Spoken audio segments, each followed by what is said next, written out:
So Venu Swamy గారు second innings మొదలెట్టారు. So ఈ దేశంలో ఎవరైనా పెళ్ళిళ్ళు చేసుకుంటే ఆ పెళ్ళి ఎప్పుడు పెటాకులు అవుతుంది, లేకపోతే ఎన్నాళ్ళు ఆ దంపతులు ఇద్దరు కలిసి ఉండే అవకాశాలు ఉంటాయి. వీటన్నిటి మీద సమగ్రంగా చెప్పగల ఏకైక వ్యక్తిగా ఆయన నిన్న రికార్డులోకి ఎక్కారు. అవును.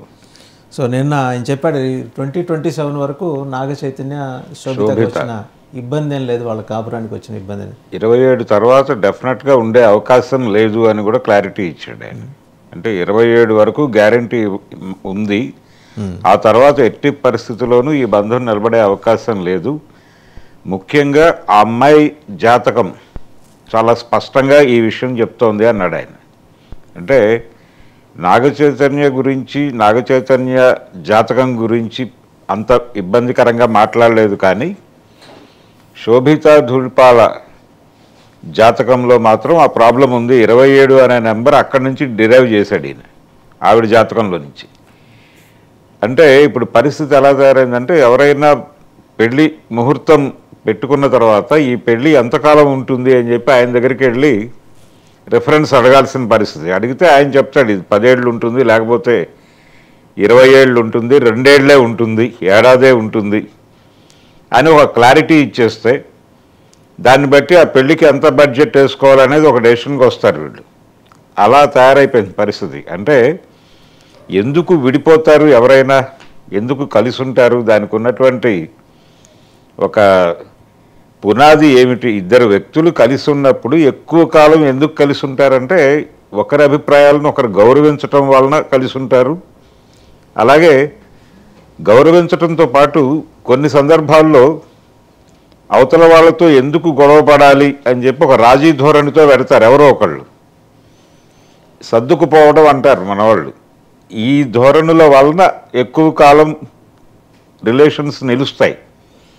ఇవి లేనప్పుడు, అంటే ఇక విడిపోక తప్పని పరిస్థితి ఉంది, వీళ్ళతో కలిసి ప్రయాణం చేయటం కష్టం అనే వాతావరణం వచ్చేసిన తర్వాత విడిపోవటం అనేది జరుగుతుంది. విడిపోవటానికి సంబంధించి చట్టాలు ఉన్నాయి, రాజ్యాంగం అనుమతించింది దానికి. కాబట్టి ఇప్పుడు ఎవరైనా సరే పెళ్ళి విడాకులు వ్యవహారం మాట్లాడే ముందు ఒక్కసారి వ్యక్తిగత స్వేచ్ఛకి భారత రాజ్యాంగం కల్పించినటువంటి ప్రాధాన్యత, ముఖ్యంగా పర్సనల్ స్పేస్కు సంబంధించి చాలా చర్చ జరుగుతోంది ఇప్పుడు. రిలేషన్స్లో, మానవ సంబంధాల్లో వ్యక్తిగత ప్రైవసీకి సంబంధించి, వ్యక్తిగత స్పేస్కు సంబంధించి చాలా చర్చ జరుగుతోంది ఇప్పుడు విచిత్రంగా. ఈ సందర్భంలో వేణుస్వామి గారు ఎంటర్ అయ్యి ఈ రిలేషన్ ఎంతకాలం ఉంటుంది, ఈ రిలేషన్ ఎంతకాలం ఉంటుంది అని చెప్పడం సాధ్యమయ్యే పని కాదు. కానీ ఆయన స్టైల్లో ఆయన చెప్పుకుని వెళ్ళిపోతున్నాడు. నిజానికి ఆయన ఆ మధ్యకాలంలో అస్త్ర సన్యాసం చేశారు. వైఎస్ఆర్సీపీ గురించి ఆయన వైనాట్ 175 అనే నినాదాన్ని తను కూడా భుజాన్ని వేసుకుని రాసులు, చక్రాలు, గతులు అన్నీ కూడా అటే చూపిస్తున్నాయని చెప్పాడు ఆయన. మాయాబజార్ సినిమాలో డైలాగ్ ఉంటుంది, శాస్త్రం ఏదైనా నిష్కర్షగా చెప్తుంది, మనమే సానుకూలంగా స్వీకరించాలి అని. అలా ఈయన శాస్త్రం చాలా నిష్కర్షగా చెబుతోంది, ఎట్టి పరిస్థితుల్లోనూ వైనాట్ 175 అనే మాట అందుకే పుట్టింది అన్నాడు ఆయన. ఇంత స్పష్టంగా మాట్లాడేసిన తర్వాత అక్కడ 11కి ఆగింది కౌంటు. ఆగిన తర్వాత ఆయన చాలా ఓపెన్గా అడ్మిట్ చేశాడు ఆ ఫ్యాక్ట్ని. అడ్మిట్ చేయడంతో పాటు ఫర్దర్గా ఇలాంటి ప్రిడిక్షన్స్ నేను ఇవ్వను అని చెప్పి ఒక మాట చెప్పాడు ప్రపంచానికి. సో వేణుస్వామి బెడద తొలగిపోయింది అని చాలామంది రిలాక్స్ అయిపోయారు. అదేం లేదు, నేను సెకండ్ ఇన్నింగ్స్ ఉంది, నేను మళ్ళీ వస్తున్నాను, కాసుకోండి అని చెప్పేసి నిన్న ఆయన శోభిత ధూళిపాల అలాగే నాగచైతన్య వీళ్ళ నిశ్చితార్థం అనేదాన్ని ఆయన ఒక ఈవెంట్గా స్వీకరించారు. ఒక ఈవెంట్గా స్వీకరించి ఇది కరెక్ట్ టైము, ఈ టైంలో మనం నోరు విప్పితే మన వైపు చూసేటువంటి ఆడియన్స్ చాలామంది ఉంటారు అని దీన్ని చూస్ చేసుకున్నాడు ఆయన. చాలా చాలా క్యాలిక్యులేట్ చేసి దీన్ని చూస్ చేసుకుని ఆయన ఓపెన్ అయ్యి సెకండ్ ఇన్నింగ్స్ మొదలుపెట్టాడు. బాగానే ఉంది. సెకండ్ ఇన్నింగ్స్కి మంచి రెస్పాన్స్ వచ్చింది. చాలా ఏరియాల నుంచి ఆయన మీద దాడులు జరిగినాయి. దీనికి కౌంటర్గా కొంతమంది ఆపరేషన్స్ మొదలుపెట్టారు. అసలు వేణుస్వామి ఎంతకాలం బతుకుతాడు అని ఆయన జాతకం నుంచి కొన్ని లెక్కలు తీసి వీడియోలు చేయటం అనే కార్యక్రమం కొంతమంది యూట్యూబర్స్ మొదలుపెట్టేశారు. అలాగే సినిమా పరిశ్రమ నుంచి నట్టి కుమార్ లాంటి ప్రొడ్యూసర్లు చాలా సీరియస్గా ఏమిటి గోల అని దాడి చేయటం కూడా చూసాం మనం. అంటే ఓపెన్గా ఏమిటిది కూడే కాపురం కోల్దోసినట్టు మాట్లాడుతున్నాడు ఈయన అని. అయితే చాలామంది ఏమనుకున్నారంటే ఈయన పాజిటివ్గా మాట్లాడతాడు ఈసారి. అంటే వైనాట్ 175 11 ఆ ఘర్షణ తర్వాత రీఎంట్రీ ఇస్తూ కొంచెం పాజిటివ్గా జనాల్ని తన వైపు తిప్పుకునే పద్ధతిలో, లేదు గతంలో జరిగిపోయింది, గతంలో ఈయనే ఓపెన్ చేశాడు నిజానికి. శామ్ చై ఈ స్టార్ కపుల్ విడిపోబోతోంది అనే విషయాన్ని ప్రపంచం ముందుకు తీసుకొచ్చింది వేణుస్వామి. అంటే స్టార్ కపుల్ అన్నాడు ఆయన, ఫర్దర్గా తర్వాత వీళ్ళిద్దరూ ఓపెన్ అయింది కాబట్టి ఆ క్రెడిట్ తన ఖాతాలో ఉంది. ఇప్పుడు దాని మీదే ఆయన ప్రధానంగా ఫోకస్ చేసి ఇప్పుడు ఈ విషయంలో తరంగేట్రం చేసి మళ్ళీ అది ఒక్కటి ఆయనకి యూఎస్పీ అయినట్టుందండి, పాయింట్ అయినట్టుంది. అదే అది పట్టుకుని ఇప్పుడు మళ్ళీ కరెక్ట్గా చైతన్య జీవితంలోకి మళ్ళీ ప్రవేశించాడు ఆయన. ఈసారి ఓపెన్గా చెప్పేశాడు, ఓపెన్గా చెప్పి టైం బౌండ్ పెట్టేశాడు. మీరు ఎంత కష్టపడ్డా 27 వరకు మాత్రమే నడుస్తుంది. అంటే 27 అంటే 3 years మ్యాక్సిమం. అంటే దీనికి 3 సంవత్సరాలు తర్వాత ఎక్స్పైరీ డేట్ ఉంది అనేది అనౌన్స్ చేశాడు ఆయన ఈ రిలేషన్కి. ఇలా ప్రతి రిలేషన్కి ఆయన ఇలా ఎక్స్పైరీ డేట్ ఇచ్చుకుంటూ వెడితే వాళ్ళు రిలేషన్లో ఉండి ఆ ఎక్స్పైరీ డేట్ గుర్తొస్తూ ఉంటుంది వాళ్ళకి తరచు. అభిమానులు చాలా సీరియస్ అయ్యారు నిన్న ఆయన పెట్టినటువంటి వీడియోకి. అక్కినేని అభిమానులు చాలా సీరియస్గా రియాక్ట్ అవ్వటం, ఇదంతా ఆయన ఏది ఊహించాడో అది జరిగింది, సక్సెస్ఫుల్గా ఎంట్రీ ఇచ్చాడు. ఇలాంటి వాళ్ళ నోర్లు ఎలా మూయించాలి అనే దాని మీద ఇప్పుడు సీరియస్గా ఒక చర్చ జరగాల్సినటువంటి అవసరం ఉంది.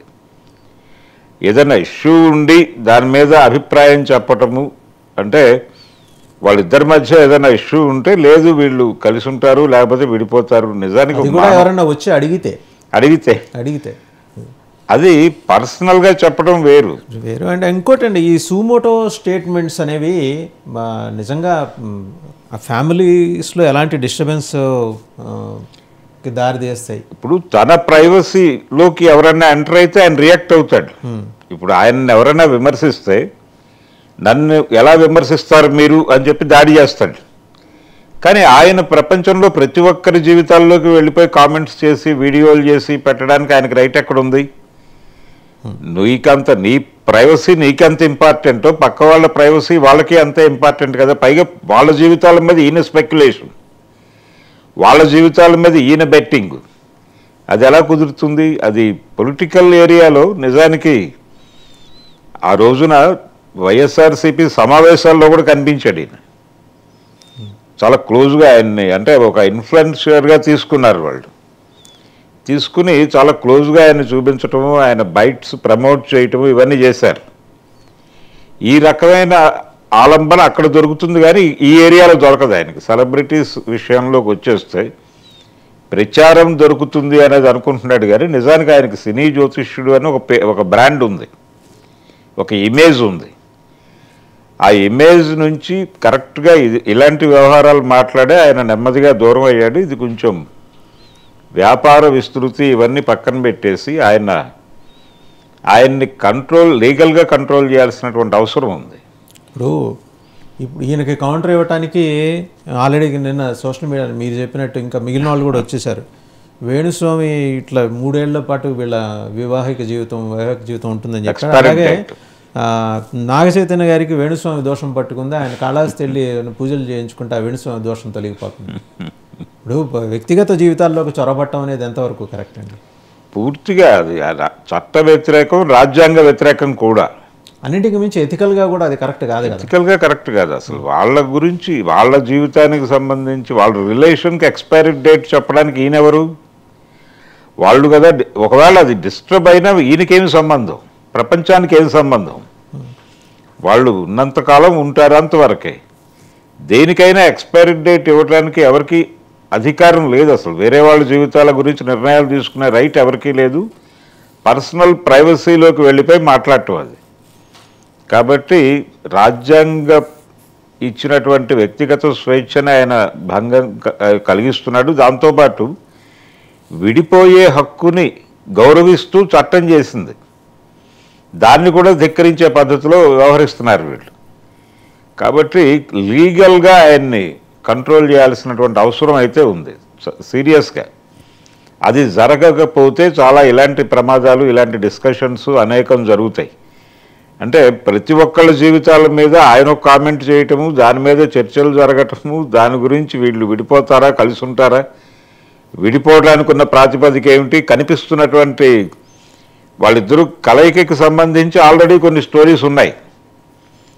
ఆ అమ్మాయి లైఫ్కి సంబంధించి, అలాగే నాగ చైతన్యకి సంబంధించి, గత జీవితానికి సంబంధించి వీళ్ళిద్దరూ ఎంతకాలం ప్రయాణిస్తారు అని వీళ్ళ చరిత్రల్లో నుంచి కొన్ని కథలు డిరైవ్ చేసి మార్కెట్లో పంపు చేస్తున్నారు. ఎలాగో సోషల్ మీడియాలో ఆ గొడవ జరుగుతోంది. దానికి తోడు ఇప్పుడు ఈయన ఊతం ఇచ్చాడు. దానికి ఊతం ఇచ్చి లేదు ఇది మూడేళ్ల భాగవతమే అన్నట్టుగా మాట్లాడుతున్నాడు. ఈ 3 ఏళ్ల భాగవతం అనేది చాలా సీరియస్గా పట్టించుకోవాల్సినటువంటి విషయం. దీని మీద లీగల్గా వాళ్లే ప్రొసీడ్ అవ్వాలి, లేదంటే అక్కినే అభిమానులైనా సరే ఈయన మీద కోర్టుకు వెళ్లాల్సినటువంటి అవసరం ఉంది. ఒక చర్య అంటే సీరియస్గా ఇలాంటివి మాట్లాడకూడదు అని తాళం వేయిస్తే తప్ప ఇది ఆగదు. అంటే మనం ఇవాళ సోషల్ మీడియా యుగంలో ఉన్నాము. దానికన్నా ముందు స్టార్ డస్ట్ అని హిందీ ఇంగ్లీష్ రెండిట్లోనూ మ్యాగజైన్స్ వచ్చేవి. బాలీవుడ్లో కూడా ఇలాంటి విపరీత కథనాలు లేకపోతే విపరీతమైన వార్తలు, గాసిప్స్ ఎక్కడా చోటు చేసుకోలేదండి. లేదు, అంటే ఆ ఏరియాలో కొన్ని పత్రికలు ఉన్నాయండి, మొదటి నుంచి ఉంది కల్చర్. అంటే మనకి తెలుగులో కూడా ఉన్న హిందూ నేషన్ అనేది ఉండేది. అలాగే కాగడ అని ఒక పత్రిక ఉండేది, కామేశ్వర శర్మ గారు అని, ఆయన ఎడిటర్గా ఉండేవాడు. ఆయన మీద చాలాసార్లు దాడులు జరిగాయి. అభిమానులు కాదు, నేరుగా నటులే వెళ్ళి కొట్టినటువంటి సందర్భాలు ఉన్నాయి ఆయన్ని. అలాగే కొంతమంది నటులు వాళ్ళ ప్రత్యర్థుల మీద దాడి చేయడానికి ఆయన్ని వాడుకున్న సందర్భాలు కూడా ఉన్నాయి. ఇలా అంటే గాసిప్ న్యూస్ దాన్ని క్రియేట్ చేయటము, దాని ద్వారా వేరే వాళ్ళ మీద దాడులు చేయటం, వాళ్ళ పర్సనల్ జీవితాల్లోకి వెళ్ళిపోవటం, ఇవన్నీ అంటే ఒకసారి అంటే ఒక చాలా పాపులర్ పత్రికే ఒక స్పెక్యులేటివ్ స్టోరీ ఒకటి సర్క్యులేట్ చేసింది మోహన్ బాబు జీవితానికి సంబంధించి. ఆయన మొదటి భార్య చనిపోయిన సందర్భంగా ఒక వార్త సర్క్యులేట్ చేశారు. ఆయన నేరుగా వెళ్ళి ఆ రిపోర్టర్ని కొట్టాడు, ఏమిటా రాతలు అని. కాబట్టి ఇది ఎవరికైనా కోపం తెప్పించేటువంటి, అంటే వాళ్ళ బ్యాలెన్స్ని కోల్పోయేలాగా చేయటం ఇది. పైగా అదేమో హ్యాపీ మూడ్లో ఉన్నారు వాళ్ళు. హ్యాపీ మూడ్లో ఉండగా ఇప్పుడు దానికి ఒక ఎక్స్పైరీ డేట్ పెట్టేసి మీరు ఎంత ఆవేశపడ్డా ఇది 3 నాళ్ల ముచ్చట అన్నట్టుగా 3 ఏళ్ల ముచ్చట అని మాట్లాడటం అది చాలా ఇబ్బందికరమైనటువంటి విషయం. ఇలాంటి వాళ్ళని అంటే బోర్డు ఏదైనా పెట్టుకోవాలండి. అంటే పెళ్లికి మీ పురోహితులను మీరు సంప్రదించండి, పెటాకులకు నన్ను సంప్రదించండి, అలాంటిది ఏమైనా పెట్టుకోవాలేమో. ఎందుకంటే ఇది తీవ్రంగా వ్యక్తిగత జీవితాల్లోకి చొరబట్టం అనేది చాలా చాలా అభ్యంతరకరమైన విషయం. మానవ సంబంధాలకు ఎక్స్పైరీ డేట్ తెలుసుకోదలుచుకుంటే వారిని సంప్రదించండి, నన్ను సంప్రదించండి అని యాడ్ వేసుకోవచ్చు, నో ప్రాబ్లం. కానీ ఇలాంటి వాళ్ళని లీగల్గా కంట్రోల్ చేయాల్సినటువంటి అవసరం ఉంది. అంటే సైబర్ క్రైమ్ లాంటిదే ఇది కూడా సైబర్ క్రైమ్ లాంటిదే. ఇది కొంచెం సుమోటోగా స్వీకరించి ఇలాంటి వాళ్ళని కంట్రోల్ చేయటానికి ఇటు భద్రతా వ్యవస్థలు అలాగే న్యాయ వ్యవస్థలు కూడా ఇన్వాల్వ్ అవ్వాలండి. ఇన్వాల్వ్ అయ్యి వీళ్ళ మీద చర్యలు ఏం లేదు. ఇప్పుడు ఇది కనుక కట్టేలు చేయకపోతే రేపొద్దున ఇంకో వేణుస్వామి జూనియర్ పుట్టుకొస్తాడు. లేదు, చాలా మంది ఉన్నారు ఆల్రెడీ, చాలా మంది ఉన్నారు. ఇప్పుడు అంటే ఏదో ఒక రిలేషన్లోకి ఎవరైనా ఎంటర్ అవుతున్నారు, అక్కడ ఏదైనా మాట్లాడటానికి స్కోప్ ఉంది అని తెలిస్తే చాలు ఎంటర్ అయిపోయి మాట్లాడేస్తున్నారు. ఇది ప్రమాదం.